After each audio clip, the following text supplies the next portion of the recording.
Okay. Picture the scene.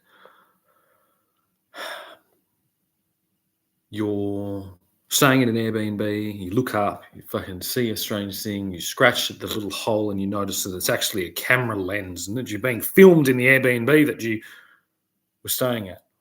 Obviously, it's illegal to install and survey and install surveillance equipment on leased property intended for residential use. Do we have that in agreement? The only people that are able to install any type of surveillance device must be either owners of the property or with express written permission. The reason for this is because, say, there was about to be a mass exodus of the property market, mass dumping, so to say, because of, I don't know, say an announcement by some type of organization that does those types of things. Then, in order to protect all the potential buyers from potentially, purchasing what could possibly be evidence in an exposure of the overuse of surveillance tools by an irresponsible invasionary force on our land. Basically, to put it if you have a rental and you have a camera out the front, anywhere installed into your property, you need to remove that right now. That's an illegal installation of any description, from one at the front door to one secretively installed into a house.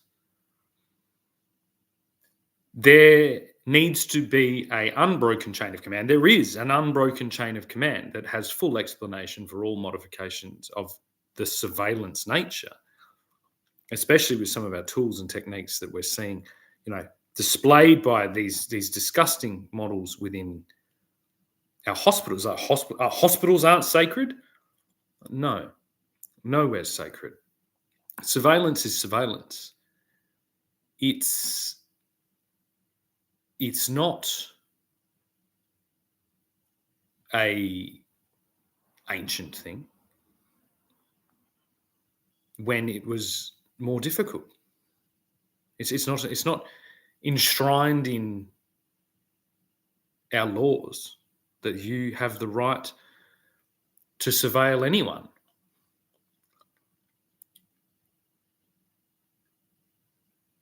I guess this is the point where my children's stepfather needs to hand himself into the authorities. You have filmed without express written consent in an active legal proceeding you were more than aware of. You have recorded all of my children's comings and goings from your rented outpost. To what end? This far outweighs my so-called breaches of my so-called violence restraining order that I never have not been in the process of disputing.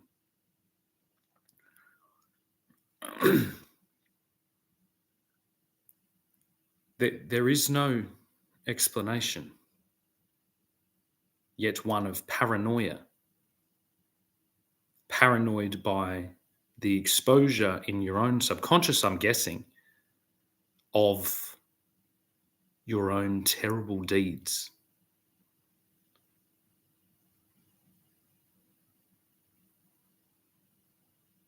Every tool that we use has multiple ways it can be used.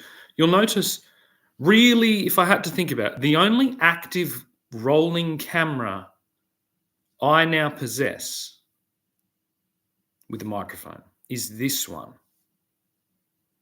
My phone is broken. I have another camera technically and another laptop, but that's an hour away. And so this is the only one I have. And daily, I speak into it. I point it at my face and I speak into it. I don't point it at someone else's children.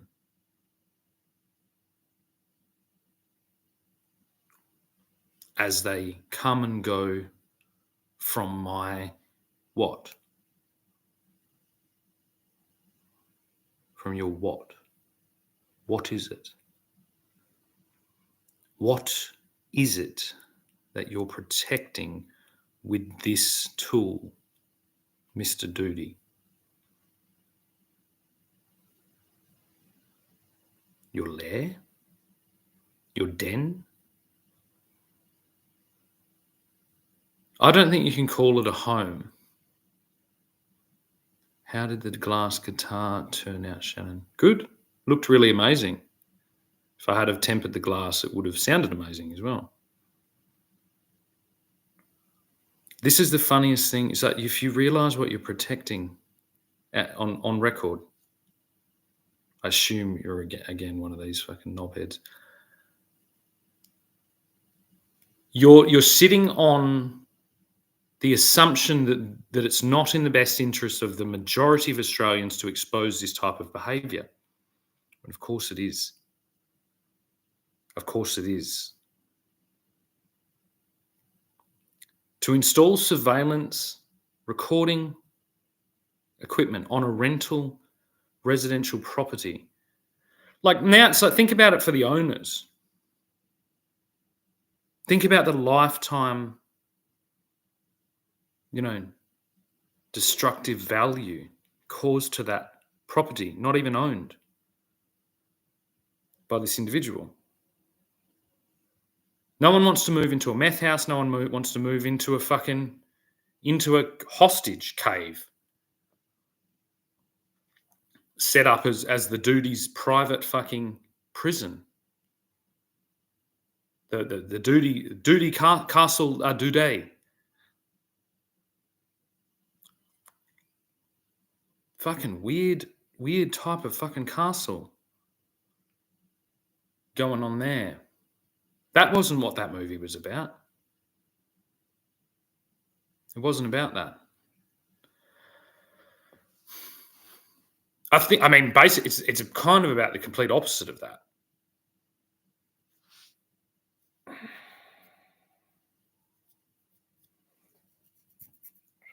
I just think it's like it should be written on our constitution immediately. It's like it's never about the footage. It's about the story. And this is why, I almost completely reject any, and I think most courts do, most judges do, because it's like I almost completely reject all recorded footage for anything. Because it's always about the story. It's like, what story is being told? And the story for Mr. Duty has to be, I'm protecting his children from him. And they should fucking bow down and kiss my fucking feet because of it. I think that's the fucking explanation. And I'm doing it in a rental. I'm doing it in a rental property, in an Airbnb.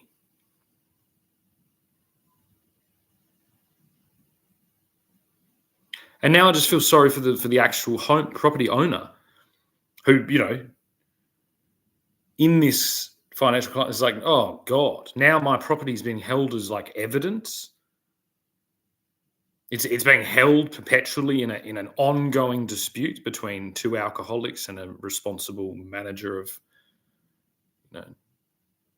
family assets. Holy shit. I thought property was, when they said safe as houses. Safe as houses. Not someone else's house is my safe to keep stolen children in.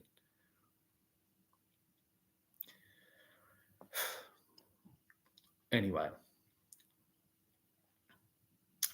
Yeah, it must be. it must be illegal to install surveillance equipment in rentals, including in mortgage-held assets, which means the place you live in that you don't own, that you think you own because you have a mortgage. The reasons for this are obvious because our technology is moving quicker than our ability to enact our existing laws. We don't need new laws. Anyone who's saying we need new laws right now is more than likely participating in the same phenomenon that Mr. Doody is. They're installing surveillance equipment on rented land, on land they don't own.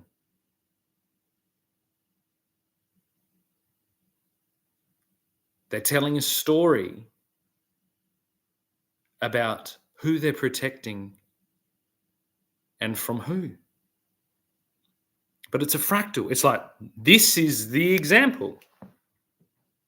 Australia, this is the example. It's not a Middle Eastern person. It's not an African person. It's not an Indian person. It's not a Sri Lankan person. It's not a Muslim. It's not anything. It's a retarded alcoholic man that has white skin, is more than likely of Irish descent. This is level 1. You know what I mean? If the same thing holds the Gaza Strip in its fucking mythologies, I can guarantee you there's a whole lot worse going on, but this is it. Our judicial system cannot take this level of narrative formation and do you know what I mean? It can't take it. Obviously, if I'm here every day, Mr. Doody, I'm not trespassing on your rental property to see my own children. It's very clear that you have my children hostage. It's very clear that they do not feel comfortable in freely transiting from their mother's domain to their father's domain based on your explanation to a closed door court.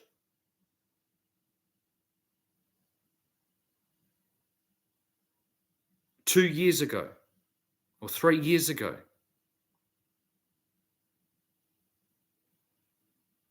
But I failed to see this expression.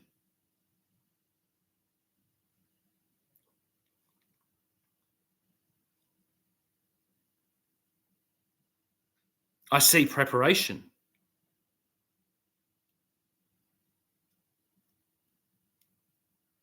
For what?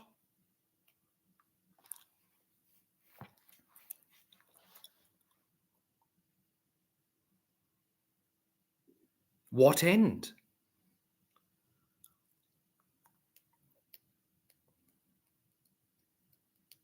This isn't a grand final of a regional football game.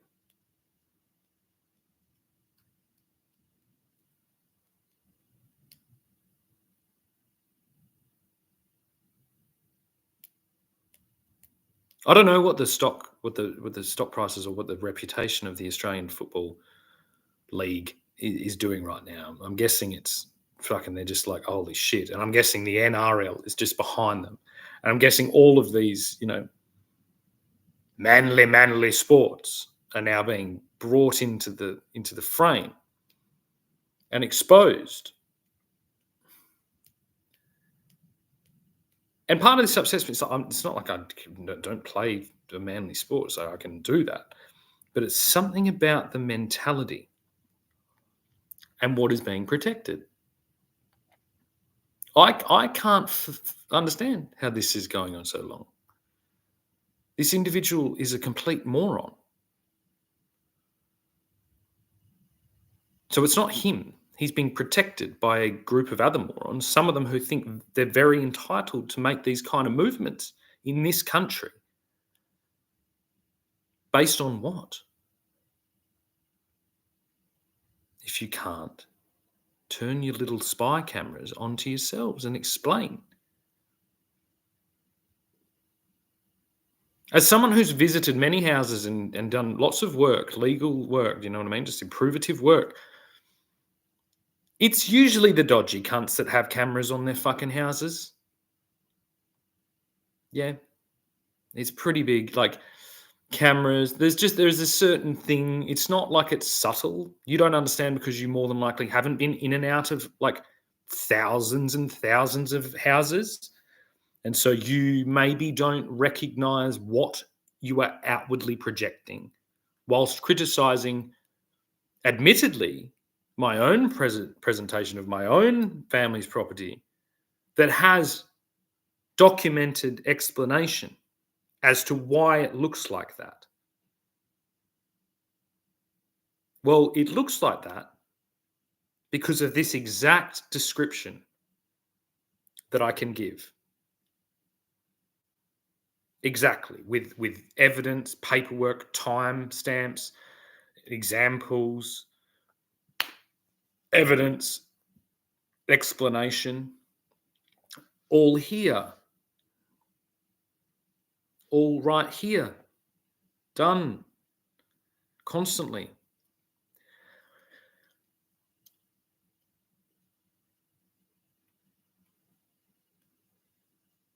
And so I guess it's like how many, it's like if I was put in I had a 9-month suspended sentence for sharing, I think, what would be the equivalent of 4 photographs that were already present online. So I reshared them, which I don't even know how you get down to the specifics of that. And that was worth 9 months in prison. So if I capture the moving pictures of my children coming in and out of their place they were held captive, and I break that down to per frame, how many frames are in each one of those images that are stored by Mr. Doody, and then there is a 9-month sentence based on every single frame of captured content of my children. Does that sound appropriate? That would be forever. You'd be in jail forever. I, of course, have to recuse myself from this discussion. I cannot participate in the sentencing of the person that has held my children captive. Oh, of course, because that would make me judge, jury, and executioner, wouldn't it? We don't like when people take the law into their own hands in a judicial system. That's what I got told by a magistrate. No, I'm not taking the law into my own hands. I was putting forward public testimony. And, not even my intention, but I've exposed gross negligence by that judicial system, by the government system, by the politicians and the media, all of them, all of you collectively doing this to lift Mr. Doody up and celebrate his example to the Australian people. Whew, holy shit, fucking hell, look at that. Up there, Kazali, in there and fight, grab someone's children. It didn't go like that, did it? Because I think when they used to sing about Up There Kazali, they were singing about his efforts on the field.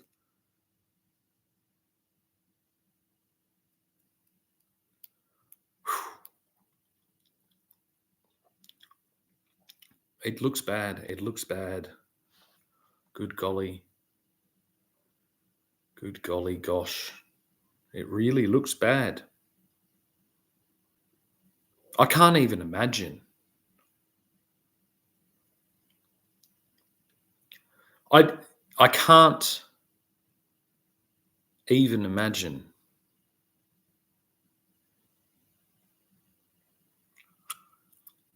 how this looks. Now, the hardest thing is you'll go, well, Shannon, why didn't you do something? You should have just fucking done something. It's like, well, yeah, I should have, but there's too many people doing this. So we need to get rid of them all.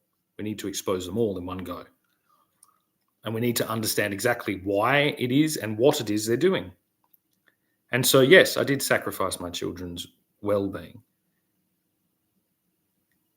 in that place. And that's why I consider my children to be quite brave, quite stoic individuals.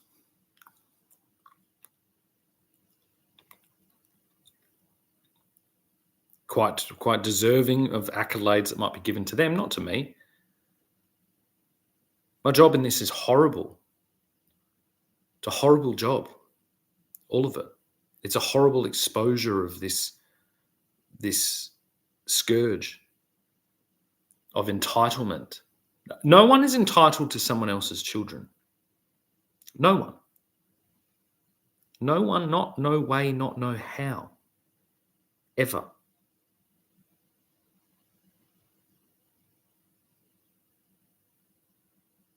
You went from state daddy to state enforced daddy with cameras on. Fuck it. You built prisons of rental properties and indoctrinated morons, probably brain damaged from subpar level Australian rules football traumatic brain injury. You tormented women and children for 3 years.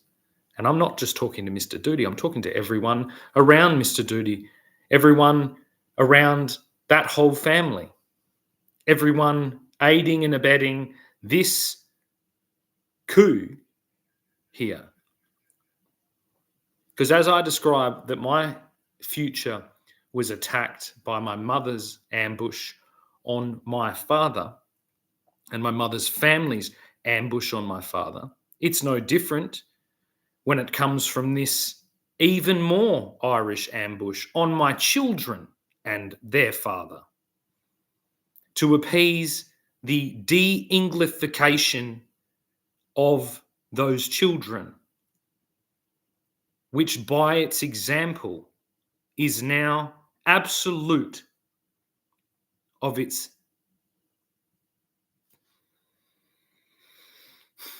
hideous exposure.